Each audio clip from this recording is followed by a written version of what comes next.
The Constitution of India, Preamble. We, the people of India, having solemnly resolved to constitute India into a sovereign, socialist, secular, democratic republic and to secure to all its citizens justice, social, economic and political, liberty of thought, expression, belief, faith and worship, equality of status and of opportunity, and to promote among them all fraternity, assuring the dignity of the individual and the unity and integrity of the nation. In our Constituent Assembly, this 26th day of November 1949, do hereby adopt, enact and give to ourselves this Constitution.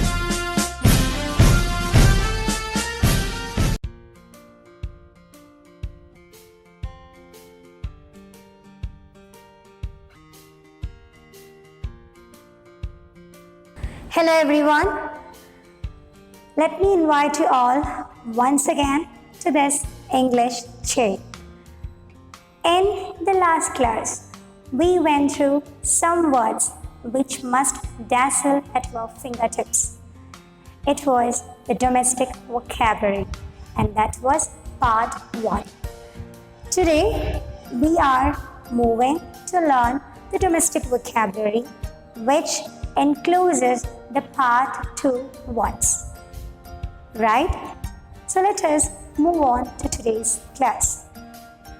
On this day, we are going to get to know some familiar, rare, common phrases and words. They are hear, listen, furniture, cobwebs, the bruise, the scrapes, the abrasions, the lookout, home from home, home away from home, and so on. And now it's time for us to go on with all these. So let us know one by one. The word here, H-E-A-R. This is very known and a renowned word among us, right? We all do say we heard to the noise, we heard to the sound. So the sounds to which we hear or we do give attention on the spot is called as hearing. The sounds to which we do give attention on the spot or as per the circumstance, we call the process as hearing. So what happens if we bring the word hear to a sentence? It was almost midnight. They got out of the bed, for they heard the loud screaming noise. Let me redo the sentence for you. It was almost midnight. They got out of the bed, for they heard a loud screaming noise. What is listen? We all do hear to our teachers, right? Or do we listen to the teachers? We are listening to the teachers. When the teacher enters a class, she do ask you all people listen to the class, because the ambience has to be very calm and quiet so that she do turn more friendly with her tone to teach you all. So you all are listening to the matter, right? So the teacher entered the class and the student made themselves to listen to the matter. All right? Okay. Now let's move to the second term. That is the garret. A garret. When we were kids, but of course, when you people get a chance to play hide and seek, we do search for some rare spots to hide food, right? The suitable spot will be the attic, A-T-T-I-C. So how do we spell the word? A-T-T-I-C. We call the place as attic. The roof which is very close to the ceiling, or else which has been separated from the ceiling and the top roof. Okay, that is a peculiar spot or peculiar place which we opt to hide for. They do carry another two terms. They are the sky parlor and the garret. So how do we bring the word into a sentence? The kids ran to the garret as a place to hide while playing hide and seek. How the sentence went? The kids went to the garret as a place to hide while playing hide and seek. So, if you are into hide and seek play, remember this word. Alright? Okay. Now let's move to the fourth word. That is a scrape. We often fall on grounds. We often scrape the skin onto a wall. Either the latch of a door is enough to bring a kind of abrasion onto the skin. And when we fall, there are chances for the skin to get tear off, right? We call these as scrapes or abrasions. This is a scientific term too. Right, my dear children? And at the same time, there are chances for us to get a hit onto the face, to get a hit onto a head, to bump our heads onto the wall, to bump our heads onto the pillars. Right? So, how do they turn on the next day? The bumps do swell. It may get a texture of a blue tinted color.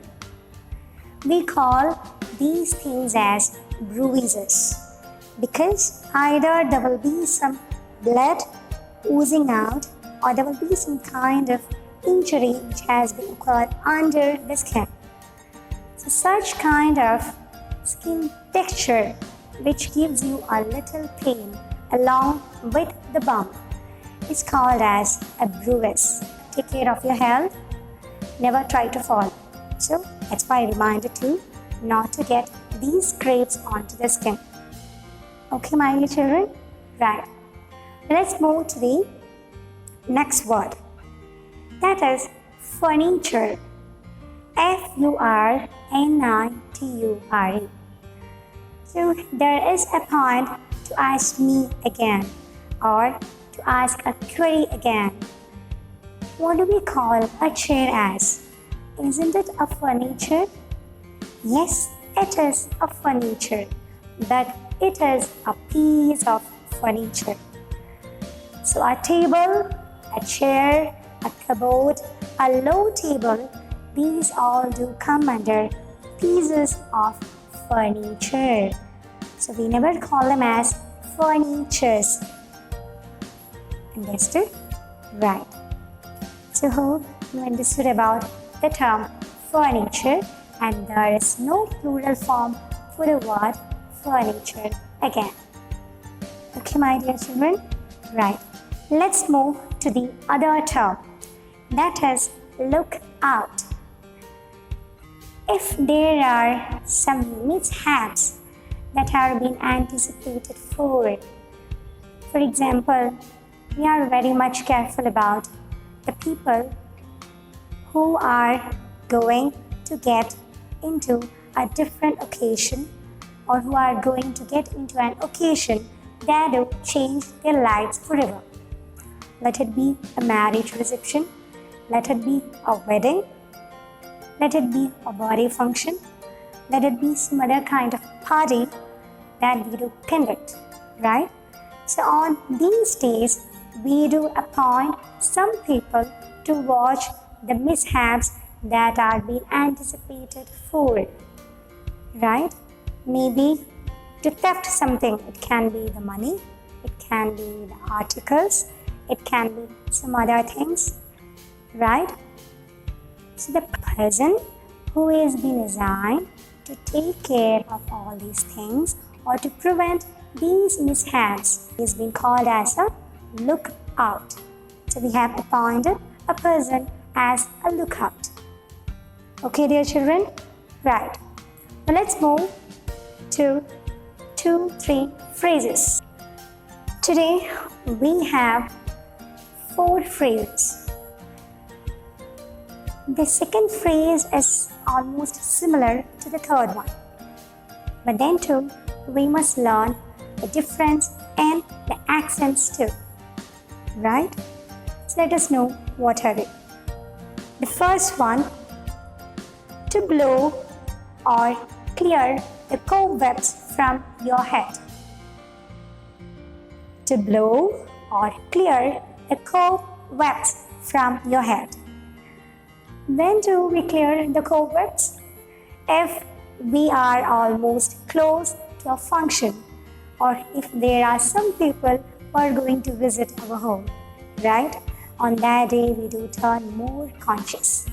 We do turn more cautious too, to clear the things off from the table, to help your mother in your kitchen, to clear your reading table or the study table, to make it more attractive, right? To entice others, isn't it? So here, this phrase has some other meaning. That is, to attract or to entice a person or to get a clarity for a person. So to blow or to clear the cobwebs from your head carries this meaning. That is, to lessen the lack of clarity or to remove the confusion state. So to clear a confusion or to clear the lack of clarity, we use this kind of phrase. That is, to blow the cobwebs from you or to clear the cobwebs from our heads. Alright? Okay. Let's move to the second and third. Home from home and home away from home. Home from home is a British usage. We all do love to stay at our relatives' home, especially during the vacations, right? Or during the holiday. A home which feels more comfortable as our actual home. We call this as in another phrase, that is the home from home. For example, our aunt's home, our uncle's home, our maternal home, these all are the places which do feel as our actual home, isn't it? So when you live in their place or when you wish to live at that spot, think of this phrase, that is a home from home. So what is a home away from home? This do carry the similar meaning. That is a place or a spot which do give as much of pleasure as you do get at your actual home. Let's move to the fourth phrase. We all do love to watch the news or the news channel. There are many news channels that has been popped up nowadays. We don't know to which we have to switch on to. Isn't it, dear children? So let me tell you the another word for the person who reads the news. We call the person who reads the news as a news reader. Can you just frame another word for this? Because he is a person who casts your attention to. So how do we rename the person as? We can rename him or her as a newscaster. So a news reader do carry another term, that is a newscaster. Alright? Okay. So as of now, this is our domestic vocabulary part 2. Hope you have gone through all the classes that has been provided to you till late. I do receive the notes from you people, and those who didn't even try to drop your answers for any kind of assignments, please do try to send to the number that's been provided to you by your class teacher. Right? So till I see you in the next session, it's a bye from me. Okay? Take care of your health. Take care of your eyes. Blink your eyes at least for 20 times while you are into the class. Alright, dear children. So that's all for the day. And let me give an adieu for you now. Take care. Bye-bye.